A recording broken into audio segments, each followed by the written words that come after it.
할렐루야, 반갑습니다. 오늘 수요 예배에 오신 우리 성도님들 환영하고 축복합니다. 저는 결혼하기 전까지 성격이 굉장히 빠르고 또 급한 편이었습니다. 지금도 이렇게 느리지는 않는데요. 느긋하게 기다리는 것을 잘 못하는 성격이었습니다. 그래서 기다리지 못해서 내가 하지 않아도 될 일들을 해야 하는 경우도 참 많이 있었습니다. 다른 사람이 할 때까지 못 기다리는 거예요. 그래서 그 사람 할 몫도 제가 다 하는 그런 성격이었습니다. 좀 답답하거든요, 기다리는 것이. 그런데 저랑 결혼한 사람은요, 저랑은 정반대의 성격을 가지고 있는 사람이었습니다. 급한 것도 없고 느긋하게 할 거 다 하면서 여유가 넘치는 그런 사람입니다. 그래서 연애를 할 때에는요, 그 성격을 맞춰가는 것에 굉장히 힘이 많이 들었습니다. 한 번은 이제 데이트를 하려고 서울에 있는 피카데리 극장 혹시 아세요? 지금은 없어졌는데 그 앞에서 이제 오전 10시에 만나기로 하고 나간 적이 있었습니다.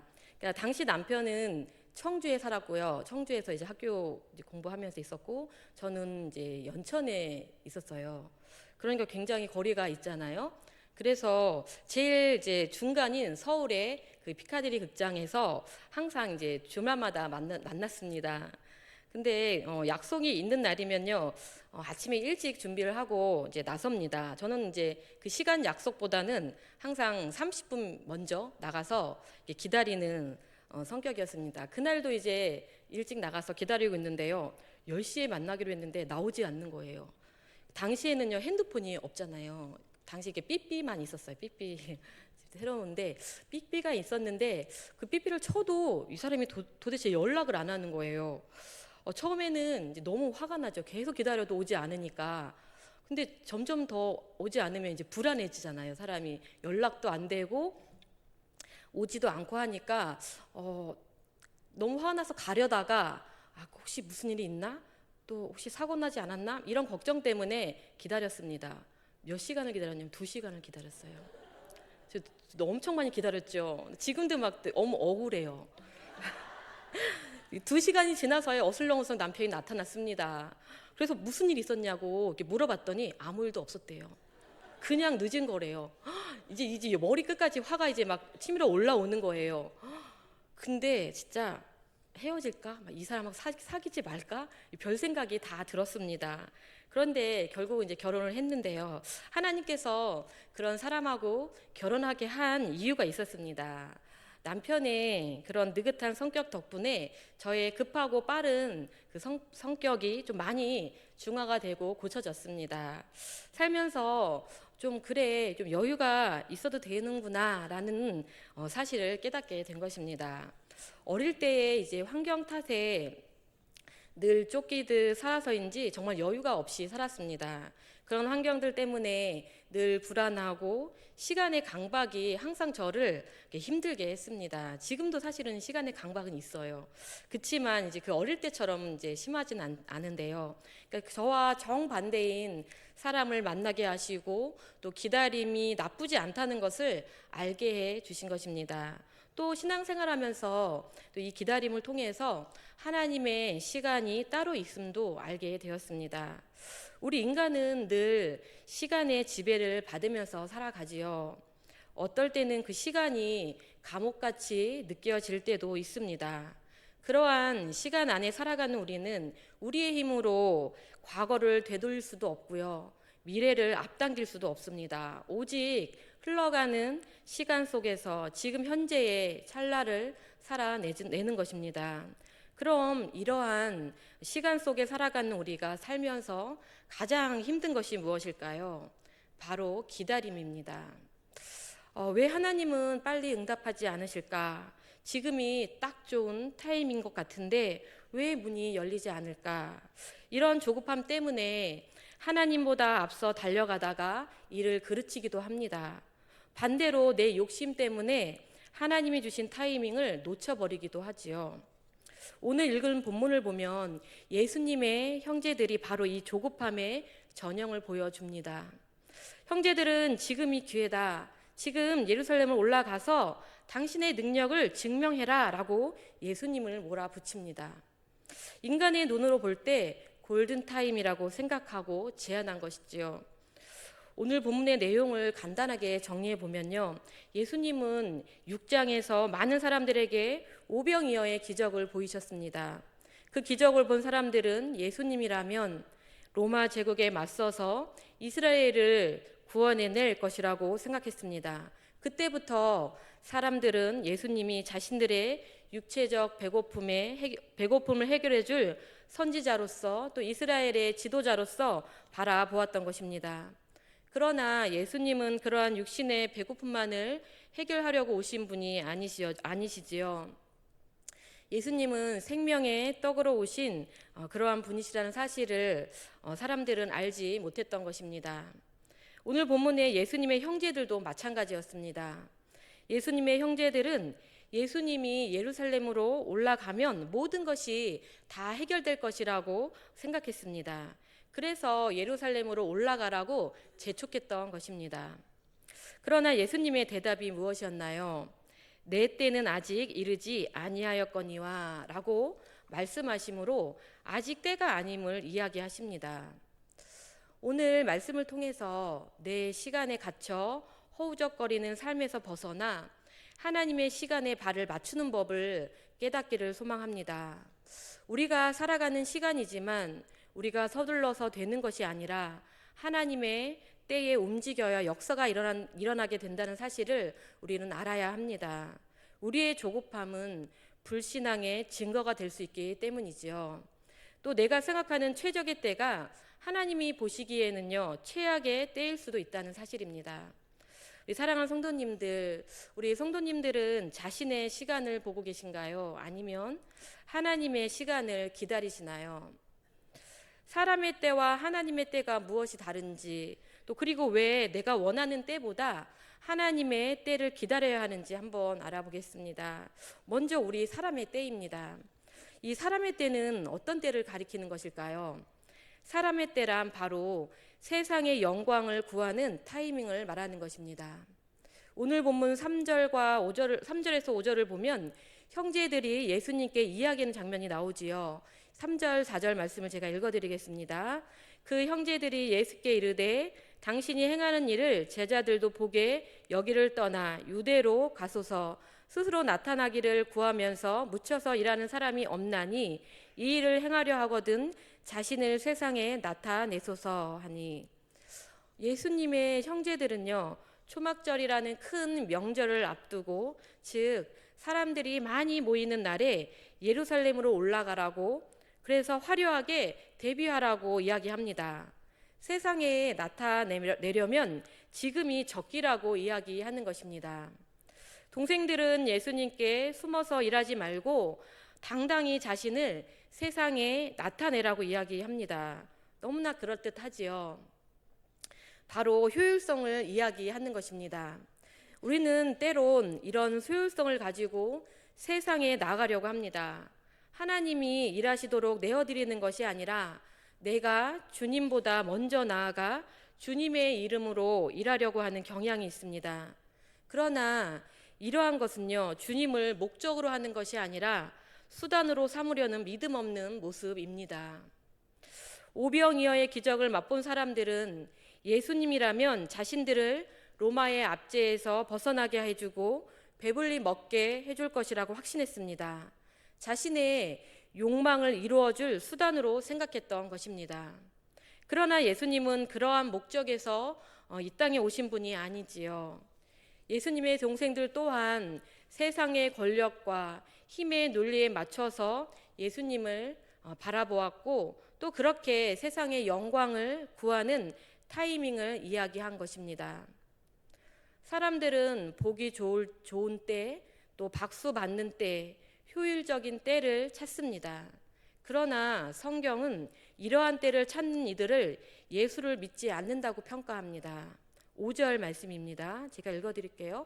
이는 그 형제들까지도 예수님을 믿지 아니함이러라. 아멘.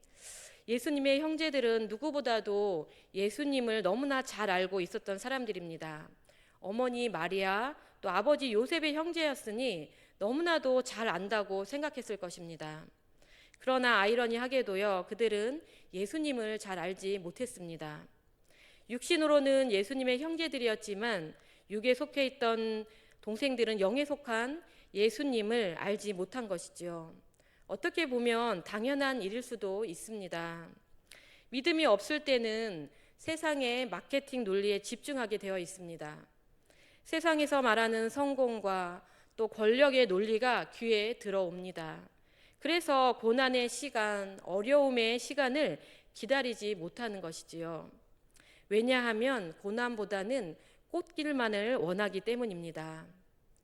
박수 받는 타이밍만 계산하고 있기 때문이지요. 또 이것은 하나님의 주권보다도 상황의 판단을 앞세우는 영적 교만일 수 있습니다. 우리 인간은 상황을 봐서 무르익었다고 판단하면 지금이 기회다라고 생각하고 일을 저지릅니다. 왜냐하면 자신의 경험과 지식으로 상황을 판단하는 것에 너무나 익숙해 있기 때문입니다. 이것은 모든 시간이 자신의 시간이라고 착각하고 있기 때문이지요. 우리의 눈에는 너무나도 완벽한 기회, 또 완벽한 시간이라고 해도요, 그것이 하나님의 시간일 수 없다는 이야기입니다. 그렇다면 하나님의 시간, 하나님의 때는 언제일까요? 두 번째로 하나님의 때에 대해서 알아보겠습니다. 오늘 본문에서 하나님의 때는 다 아시겠지만 바로 십자가의 길을 걷는 때입니다. 6절 말씀입니다. 예수께서 이르시되 내 때는 아직 이르지 아니하였거니와 너희 때는 늘 준비되어 있느니라. 아멘. 예수님은 자신의 때와 동생들의 때를 구분합니다. 다시 말하면 하나님의 때와 사람의 때를 구분한 것입니다.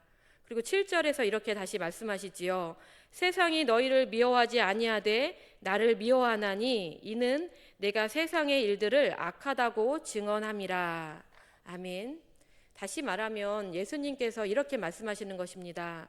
너희의 때는 아무 때나 가도 세상이 미워하지 않는 때이지만 내 때는 세상의 죄를 지적하고 결국 죽음에 이르는 사망의 때다라고 말씀하시는 것입니다. 예수님은 순종의 타이밍을 이야기하신 것이지요. 하나님께 순종하기 위한 시간입니다. 단순히 예루살렘으로 가지 않겠다고 고집하는 것이 아니라 하나님께 순종하기 위한 시간을 보시는 것입니다. 그 시간을 기다리신 것입니다. 예수님께서 기다리시는 하나님의 때에는요, 세 가지 특징이 있습니다. 먼저 첫 번째는요, 하나님의 때는 십자가를 향하는 시간이었습니다. 6절에서 내 때라고 말씀하신 때는 단순히 예루살렘으로 가는 날짜를 의미하지 않습니다. 요한복음에서 예수님의 때는 고난과 죽음 그리고 부활을 통한 영광의 때를 가리킵니다. 형제들이 말하는 때는 사람들에게 박수받고 유명해지는 축제의 타이밍이지만 예수님이 기다리는 때는 인류의 죄를 짊어지시는 사명의 타이밍이었던 것입니다. 여기서 우리가 알아야 하는 것은 우리가 주인공이 되어 빛나는 때만을 기다리면 안 된다는 것입니다. 우리는 하나님이 우리를 통하여 하나님의 뜻이 온전히 성취되는 그 타이밍을 기다려야 합니다. 예수님도 그렇게 하나님의 시간을 기다리신 것입니다. 두 번째로 하나님의 때는요, 철저한 고독 속에서 결정이 됩니다. 예수님은 형제들의 권위에 의해서 등 떠밀러 올라가지 않으셨죠. 군중 심리, 가족의 기대, 사회적 분위기에 휩쓸리지 않으셨습니다. 오직 하나님과의 관계 속에서만 움직이신 것입니다. 우리도 이러한 예수님의 모습을 본받아야 합니다. 하나님의 때는 사람들의 여론이나 환경의 압박에 의해서 결정되지 않는다는 사실입니다. 우리가 해야 하는 것은 기도의 골방으로 들어가는 것입니다. 하나님과의 독대의 시간이 필요한 것이지요. 때론 사람들의 소리를 들으며 이것이 하나님의 음성이며 신호다라고 말하는 경우도 있는데요. 그렇게 응답할 때도 있지요. 그러나 정말 중요한 것은 하나님 앞에 홀로 무릎 꿇고 기도하는 시간이 필요하다는 것입니다. 이런 과정이 없이 사람의 소리에만 집중한다면 실패할 확률이 너무나 높습니다. 사람들은 홀로 있는 것을 두려워합니다. 왜냐하면 세상의 소리를 듣지 않으면 뒤처진다고 생각하기 때문에 그렇습니다. 그러나 하나님은 고독의 시간을 통하여서 우리를 만나 주십니다. 사람의 소리가 들리지 않을 때 그때 비로소 하나님의 소리가 들리기 시작하는 것입니다. 그러기에 고독의 시간은 버려지는 시간이 아니라 하나님 앞에 더욱더 나가는 시간이며 하나님의 세밀한 음성을 듣는 시간입니다. 그러니 이러한 시간을 두려워하지 마시기를 바랍니다. 오히려 하나님의 세밀한 음성을 들을 기회라고 생각하시며 기뻐하시며 기다리시기를 바랍니다. 또 이 고독의 시간은 나의 조급함과 싸워 이기는 시간이기도 합니다. 예수님은 능력이 없어서 그냥 갈릴리에 머무신 것이 아닙니다. 당장이라도 예루살렘으로 올라가 다 뒤집어 놓고 엎을 권능이 있으신 분이십니다. 하나님이신 예수님이 못하실 일은 없으시죠. 그럼에도 기다리신 것은 고독한 싸움을 하신 것입니다.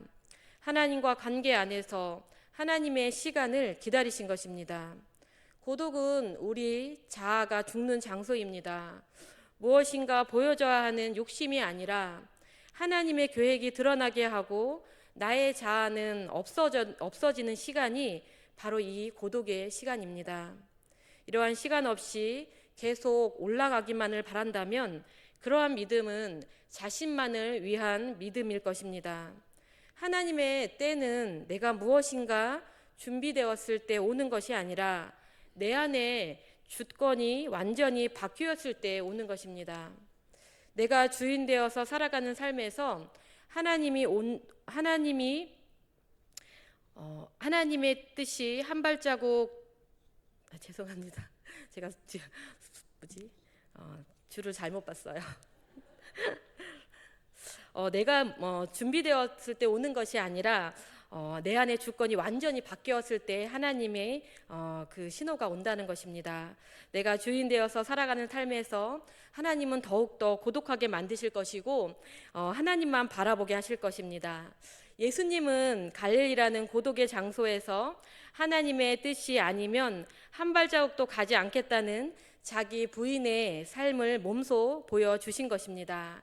우리 사랑하는 성도님들, 하나님의 때는요 1:1 관계에서 결정이 됩니다. 옆 사람이 간다고 나도 가는 것이 아니라 옆 사람이 쉰다고 나도 쉬는 것이 아니라는 것입니다. 하나님의 시간은 단체가 아니라 개별적으로 이루어집니다. 그러니 하나님과의 관계에 더욱더 집중하시기를 바랍니다. 이러한 시간들이 힘들겠지만 결코 늦어지는 시간이 아닙니다. 고독의 시간을 견딜 때 가장 영광스러운 하나님의 때가 우리 삶에서 펼쳐지게 될 것입니다. 그러기에 자신을 점검해 보시기를 바랍니다. 나는 사람의 소리에 쫓겨서 서두르고 있지는 않은지, 나는 하나님의 음성을 듣기 위해서 멈춰 서 있는지 자신을 한번 돌아보시기를 바랍니다. 이러한 하나님의 음성을 듣는 시간을 꼭 하루 중에 확보해 놓으셔야 합니다. 세 번째로 하나님의 때는요 가장 안전하고 정확한 때입니다. 예수님은 갈릴리에서 예루살렘으로 올라가시지요. 가시지 않겠다고 한 것은 사람의 방법이 아닌 하나님의 방법대로 움직이겠다는 것이었습니다. 예수님은 형제들과 사람들이 다 떠난 후에 비밀이 올라가시지요. 만약 예수님이 형제들의 말대로 화려하게 나타나셨다면 불필요한 정치적 소동에 휘말려 하나님의 계획에 차질이 생겼을 수도 있습니다. 그래서 예수님은 사람의 타이밍이 아니라 하나님의 정확한 타이밍에 움직이신 것입니다. 우리는 때로 하나님의 때가 비효율적이게 느껴질 때가 있습니다. 그러나 하나님의 때는 가장 부작용이 없고 가장 완벽한 때임을 알아야 합니다. 예수님은 능력이 없어서 준비가 되어 있지 않아서 기다리신 것이 아닙니다. 아버지의 건의 아래 자기 자신을 복종시키신 것입니다. 우리는 우리의 능력을 보여줄 기회를 엿보는 것이 아니라 하나님의 일하심을 목격할 수 있어야 합니다. 그래서 기다림은요, 손해가 아닙니다. 기다림은 어떻게 보면 하나님의 보호하심일 수 있습니다. 하나님은 기다림을 통하여서 자기 백성을 보호하십니다. 만약 예수님이 사람들에게 드러나게 예루살렘으로 올라갔다면 적지 않은 소동이 일어났을 것이고 또 암살의 위협에 직면했을 것입니다. 많은 사람들이 원하는 박수받을 때는 사단의 공격이 가장 많을 때이기도 합니다. 예수님은 이것을 너무나 잘 아셨습니다. 그래서 가장 안전하고 정확한 때가 그 하나님의 때라는 사실을 알고 움직이신 것입니다. 우리도 마찬가지입니다. 우리도 하나님의 때를 기다려야 합니다. 그러나 우리는 어떻습니까? 우리는 기도하면서 우리가 원하는 것이 빨리 이루어지기를 기도하지요. 그래서 막 때를 쓰기도 합니다. 하나님 왜요? 왜 나는 빨리 이렇게 안 되게 해주시나요? 왜 해결이 안 되나요? 하고 불평하기도 합니다. 그러나 그렇게 기다리게 하는 이유가요, 분명히 있습니다. 우리가 감당할 수 없어서일 가능성이 매우 높습니다. 우리를 보호하시기 위해서입니다. 저는 30대에 하나님이 주의 종의 소명을 주셨습니다. 그때 바로 하나님은 하나님의 일을 하지 않게 하셨어요. 계속 기도하면서 하나님 왜요? 왜 이때 제가 공부하지 않으면 안 되나요? 라고 수없이 기도하고 기다렸습니다. 그것을 10년을 기다렸어요. 10년을 기다린 후에 40이 넘어서 공부를 시작했습니다. 그때 우리 아이들이 초등학교에 다 올라가고 웬만큼 혼자서 자기 일을 할 수 있었던 때였습니다. 하나님은 나의 기도에 응답해 해주지 않은 것이 아니라 가장 안전하고 또 가장 정확한 때를 보고 계셨던 것이지요. 그래서 40이 넘어서 신학을 하고 주의 일을 함에 있어서 지금도 생각해 보면 정말 하나님의 완벽한 타임이다라고 생각이 듭니다. 그렇게 하나님은요, 자기 백성을 보호하시고 안전하게 지켜주시는 것입니다. 아직은 네가 감당을 못해, 조금만 기다려 하시면서 우리를 보호하시는 것이지요. 사람의 때는 속도를 중요하게 여기지요. 하지만 하나님의 때는 내용을 중요하게 생각하십니다. 설익은 상태에서 움직이면 부작용만 나타나게 됩니다. 모든 것이 완벽한 그 타이밍을 하나님은 놓치지 않으십니다. 그 타이밍은 하나님의 영광이 나타나는 타이밍이기도 합니다. 세상의 방식은 많은 것, 가장 먼저를 말하지만 하나님은 가장 합당한 때를 이야기하십니다. 이것을 우리도 알아야 합니다. 그래야 하나님의 때를 기다릴 수가 있게 되는 것입니다. 마무리를 해보겠습니다. 우리 성도님들, 우리 인생의 시간을 하나님께 맡기시기를 바랍니다. 우리 오늘 본문 속에서 예수님의 형제들은 세상의 골든타임을 제안했지요. 자신들이 생각하는 때, 세상의 때를 제안했었습니다. 그러나 예수님은 그 제안을 거절하시고 자신만의 고독의 시간을 가지십니다. 다시 말하면 하나님과의 시간, 즉 하나님과의 관계의 시간을 선택하신 것입니다. 우리는 남보다 앞서가는 것, 남들 앞에서 인정받는 것을 성공이라고 부릅니다. 하지만 성경은 하나님의 뜻이 내 삶에서 이루어지는 순간을 성공이라고 이야기합니다. 그러기에 예수님은 사람들에게 박수받을 때를 선택하지 않으시고 십자가 고난의 길을 선택하신 것입니다. 그때가 바로 하나님의 뜻이 예수님을 통해서 이루어지는 순간이기 때문에 그렇습니다. 그러기에 우리는 서두르지 말아야 합니다. 세상은 속도를 실력이라고 말하지만 우리 믿는 신자는 기다림이 실력입니다. 내 눈에 완벽한 때가 왔을지라도 하나님이 멈추라고 말씀하시면 멈출 줄 알아야 합니다.